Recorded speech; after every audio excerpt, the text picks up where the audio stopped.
Ja, så sitter jeg i Pottelsloftet, som er nå en av tog jeg har løyd etter.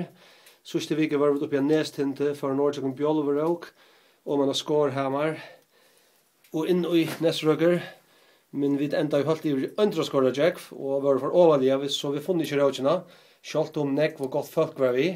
Men dette er som Pottsloft. Jeg drønner jeg sted ensamadler i det.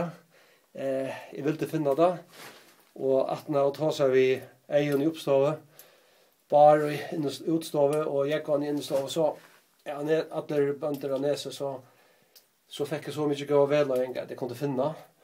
Og bare nå, så sitter jeg altså inne og vi er sånn her vel, for jeg mest kjente loftet, her som Pott 400 sjøene, Pott Fenche, gante seg for danske embedsmannen. Det gikk jo en høyla veter, han fikk mat fra brøren under Mygladale, og her han klarer å være her en høyla veter, så har han vært en herreholser, det er ikke nivå om det. Det er edna så ikke danske embedsmannen veldt noen at bæsa Pottel 100%.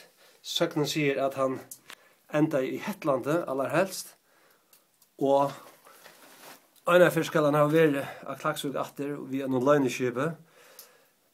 Her Hannes og Gjeron kommer vår. Men jeg her tvøtte vi lot noen var ikke nøkte vi nekka som helst, så kom en større maur til å gå igjen. Det hilde folk være Pottfenka, sjølvan Pottfenka, som var etterkommen via som løgneskjøpene til førjer. Så jeg ta siste ønsken at jeg har sett Pottfenka. Men her innhelt han så til. Raunen altså ur Pottsloftet.